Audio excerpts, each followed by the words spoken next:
Okay, so this is video number 16 of the boxMan tutorial, and this is also part 2 of the animation section, and I'm going to finish that up in the first half and just kind of do a summary, kind of wrap up of this whole project and talk about some other things that are pretty important. So, for animation, in the last tutorial, I just showed you guys basic stuff in keyframing this cube, cutting and copying stuff on the timeline, simple stuff, simple fast ways to keyframe objects using shift, but can backfire if you accidentally have caps lock on. So I'm going to do just the feet of a walking animation. The way that I usually do that is I will put this on frame 1 right here, the time slider. I'm going to pull this one back and make the first extreme, which will be somewhere right there. Shift E, W and Shift E, and I'm going to pull this forward and rotate it up like that. Shift W and E, and I'm also going to lower the body handle. This is a longer stride than I anticipated, so I'm just going to change that back, and I'm just hitting Shift W and Shift E, and every time I move it, and it's retaining. As you can see up there. I'm also going to select these guys, and I'm going to select all three, and I will copy this keyframe, the first keyframe, and I think this works Maya 2009 and up.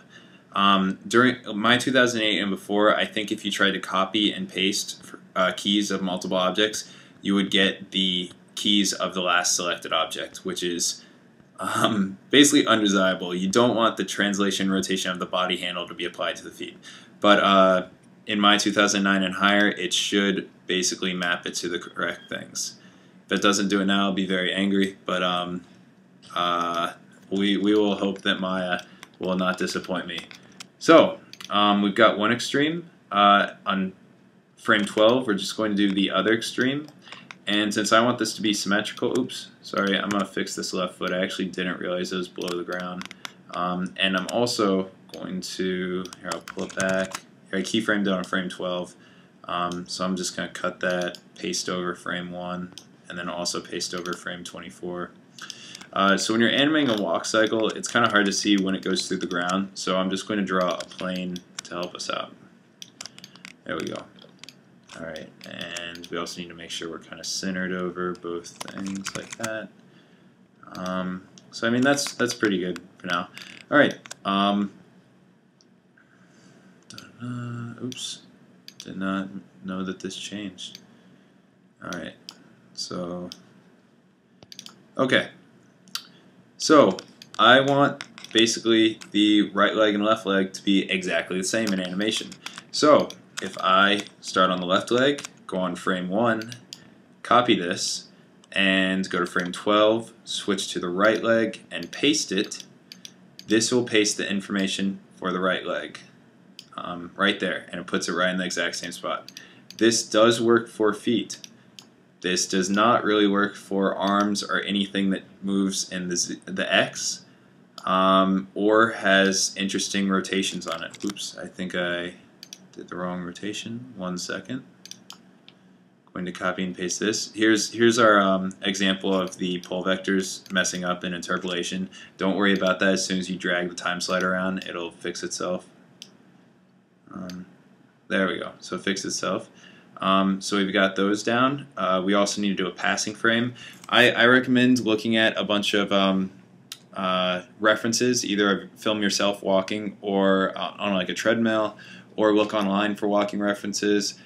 There's a book that has amazingly good walking references, or moving references in general. It's not really for 3D artists, but it is. It's more of a traditional artist handbook with old-fashioned pen and paper. But sometimes those are the best to look at because in the end, you are just doing. You're still doing keyframes. You're just not drawing everything. Maya interpolates kind of like Flash with motion tweens. So they have, a couple of walk animations. They're perfectly divided up with a extreme pose, a passing pose, and a passing pose just means that one leg is straight and one leg is bent. I'm not sure that this is the right leg, but it'll look something like that, with this foot on the ground, this foot passing. That's on 6 and 18. 12 will be the reverse of 1 and 24. 18 will be the reverse of 6. So let me just say one quick thing to fix that kind of like that issue of copying and pasting the orientation of the right hand and the left hand.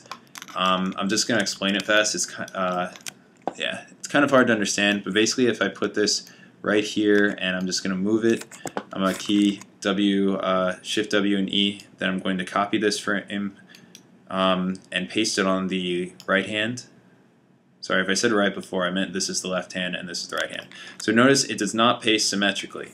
That's because it is moving it, it's pasting the values, not the actual mirroring of it.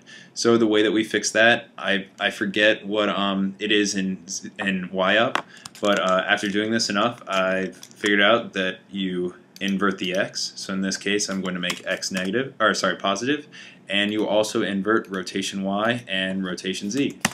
And right there, and it is mirrored now, and then just rekey it. I sometimes have trouble doing Shift W and Shift E when I do that, so I just key selected. And he's kind of doing like whoa, whoa, whoa, keep it down or something, calm down. I don't know what he's doing, but anyway. So I'm just going to open up the finished animation, talk about one quick thing, and hopefully I won't go over. So this is finished. No, I will not save my start animation.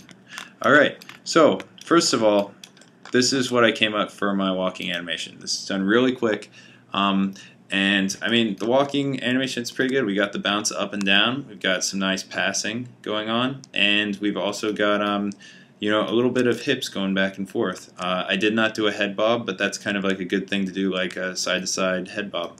I did not put that feature in it, so I mean you guys can put that in so that you have an orient constraint on this, on like the specific access of doing that. But you have to do a bit of grouping with it. It's kind of confusing, so if you guys aren't able to figure out, Google is your best answer. So but I encourage you to try and figure it out. Try and get that aim constraint plus with that head tilt constraint side to side. So in addition to this, I just want to show one thing to illustrate how important secondary motion is. Primary motion is what you're seeing right now. It's just basically the whole thing. Secondary motion is little stuff that helps add to the animation. Like if you look at a tail, it's got a little whip at the end.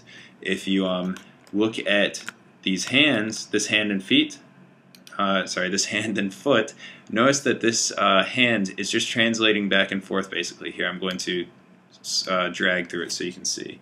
Just translating back and forth. The foot is also going from this pose to this pose. There's no foot stomp or anything. Now I'm going to tumble around and look at this side. This side, if we look at the hand has a little whip right there. Just whoop. That was my sound effect. We can see right here the keyframes. I have it on 4, and then another little whip right there when it hits the end.